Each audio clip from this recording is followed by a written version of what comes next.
Эстрада жанрының үздігі лирик композитор Қазақстанның халық артисі Әсет Бейсеуовтің туғанына биыл 85 жыл. Атаулы күнге орай Шоқан Уәлиханов атындағы Жамбыл облыстық әмбебап кітапханасында қызметкерлердің ұйымдастыруымен бәрімізде жазылмаған дастан едік атты сазды әуен сағат өтті.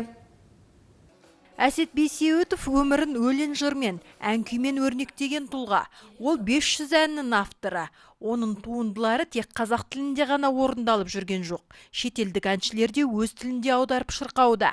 Мәселен, Румынияның әйгілі әншісі Люция Димитреску композитордың армандастар әнін өз тілінде орындап, үлкен құрметке бөленіп жүрген жайы бар.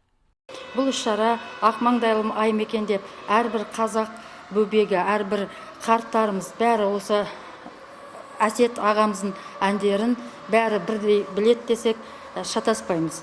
Яғни бүгінгі таңда іс-шараға Абай атындағы колледждің білімгерлері, ұстаздарымен іс-шараға қатысуға шақырдық.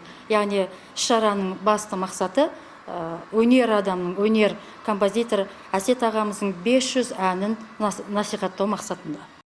Бүгінгі жиынның өткізілу форматы өзгеше, себебі мұнда бас қосқандар Әсет Бейсеуовтың әнін шырқап, келгендерге ерекше көңіл күй сыйлады.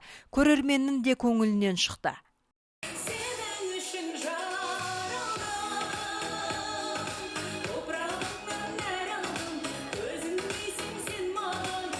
Қазақпарда Әсет әндері осылай кең көлемінде шырқала береді деп тарқасты кешке жиналған қауым. Гүлзат Сейдуллақызы, Руслан Бегалы, Айқын ақпарат.